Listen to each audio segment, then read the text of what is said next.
Não sei se vocês já repararam, mas hoje 90% das igrejas que eu vou, existe uma proteção de acrílico ou de vidro blindex, né?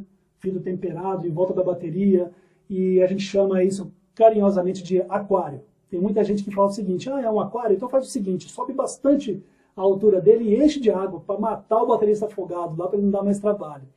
E eu não sei se você é da minha época, mas no começo dos anos 2000 eu assistia muito alguns VHS, depois viraram DVDs, né, de uma banda americana chamada Hosanna Music. Era uma gravação ao vivo numa igreja americana com uma mega estrutura de som, uma mega estrutura de vídeo, e era um dream team do louvor de adoração. Olha só, Chester Thompson na batera. Do lado dele tinha um percussionista mais ou menos, chamado Alex Acunha, né? Do outro lado tinha um baixista mais ou menos, Abra Laboriel. Tinha o Justo Almário tocando sopro e tal, tinha um arranjador que era o Tom Brooks, tinha um guitarrista que, se eu não me engano, era o Paul Jackson Jr., sem contar os cantores da banda, que, pelo amor de Deus, né, um melhor que o outro. E nessa gravação eles usavam sim o aquário na bateria. E a partir desse material começaram a pipocar algumas igrejas aqui no Brasil utilizando aquário. Eles olhavam o DVD e falavam assim: opa, achamos uma solução para controlar o volume do baterista da minha igreja, que não consegue tocar mais baixo. Então vamos colocar o aquário, porque aí a gente vai conseguir controlar o som da bateria.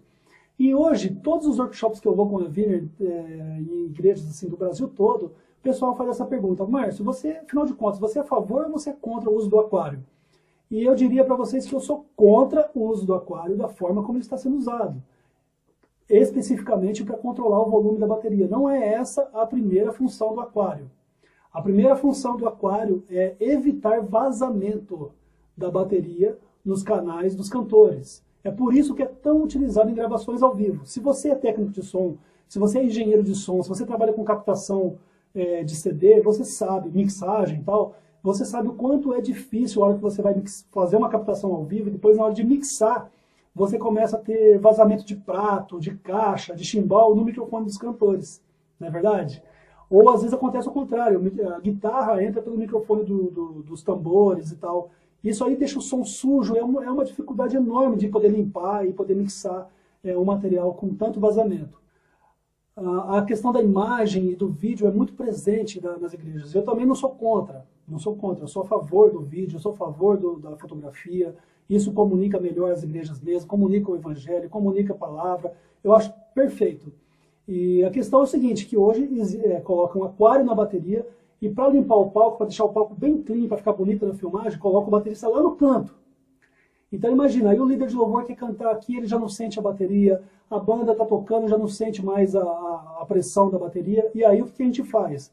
Coloca microfone, então, agora em todas as peças da bateria. Então veja, uma igreja que tem 100, 200 pessoas, que não precisava colocar microfone em todas as peças da bateria, de repente, porque você colocou aquário, você vai obrigatoriamente ter que colocar microfone na caixa, no tom 1, no tom 2, no surdo, no bumbo, no chimbal, no over, ou seja, são 7 canais a mais que você precisa colocar na mixagem do seu sistema de som. Tudo isso aí, gente, é aquilo que a gente brinca de bola de neve, né? Você começou a soltar a bola de neve lá no alto da montanha, e isso vai complicando uma estrutura que poderia ser simples. Se a sua igreja não requer o aquário, não requer que seja microfonada toda a bateria, não requer in-ear, nada disso, você simplesmente está complicando uma coisa que não desnecessária, tá bom? Então, eu não sou contra e nem sou a favor do uso do aquário, só que eu sou apenas assim, adepto da simplicidade. Se na sua igreja não precisa, se você tem uma acústica controlada, você tem 100, 200 pessoas, não precisa de aquário, não precisa microfonar toda a bateria, não use, gente. É por isso que eu bato sempre na mesma tecla. A questão está na educação musical do baterista. Baterista, estude, procure um professor. Igreja, pague um curso para o seu baterista. Pastores, invistam no seu baterista. É muito mais fácil você investir no aperfeiçoamento do baterista do que você ficar colocando um sistema de som cada vez mais complicado. Bateras, vamos estudar, procure um bom professor. E nós já falamos aqui que a função do baterista na equipe de louvor não é performance.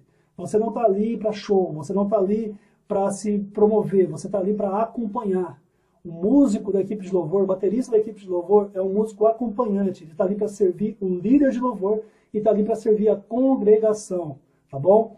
Então, nada contra o YouTube, aprenda mesmo, só que saiba que a referência é outra. Não dá para você pegar tudo aquilo que você vê no YouTube e querer colocar a goela abaixo no período de louvor. Não é a hora e não é lugar, e não é a sua função, tá bom? Então, quando você pensar em aquário, se a sua igreja ainda não usa, calma, não saia fazendo porque você viu que todo mundo faz. Não, calma. Começa a analisar se você realmente precisa. Se a sua igreja já usa e ainda assim não está bom, o som não está confortável, repense. De repente, compensa você investir na consciência e na formação do músico e reduzir, dar um passinho atrás na sua estrutura. Tá? Gente, eu não sou contra equipamento, eu não sou contra a evolução, eu só sou um cara consciente. Na nossa igreja aqui em Piratininga, na Viner Piratininga, nós temos aqui 300 pessoas na reunião. Nós nem microfone na bateria nós usamos apenas um mic no bumbo, só para dar aquela pressãozinha que a gente gosta, né? Aquele bumbo no peito, assim, né? A gente usa um microfone baixinho no bumbo, só isso, tá? Então, vamos avaliar, gente, vamos pensar na questão do som e vamos pensar na simplicidade, pelo amor de Deus. As coisas hoje estão muito complicadas, estão complicando cada vez mais uma coisa que é simples, tá? Pense aí com o técnico de som da sua igreja, pense com o pastor, pense aí com os líderes, consulte os músicos e veja exatamente qual é a real necessidade da sua equipe de louvor, ok?